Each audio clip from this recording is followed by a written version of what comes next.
प्रार्थना करो, हे प्रभु मैं संसार को तुम इच्छा अनुसार आदर्श स्थापन निमित्त कर्म करने को देह धारण कर। हे प्रभु ये संसार मोर बोली किसी नहीं, गृहर समस्त तुमर, तुम्हें केवल मोर। मु मोर समस्त तुमको निवेदन कर देछि। ये परिवार समस्त जेपरि साधु भाव सत्पथरे चलती तुम्हें से व्यवस्था कर दियो।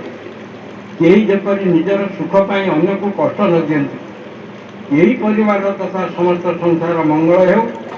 तुम इच्छा अनुसार जेपरि परिवार समस्ते परिचालित होती से व्यवस्था तुम्हें से व्यवस्था तुम आदेश पालन कर आमर जेपरि त्रुटि न हुए।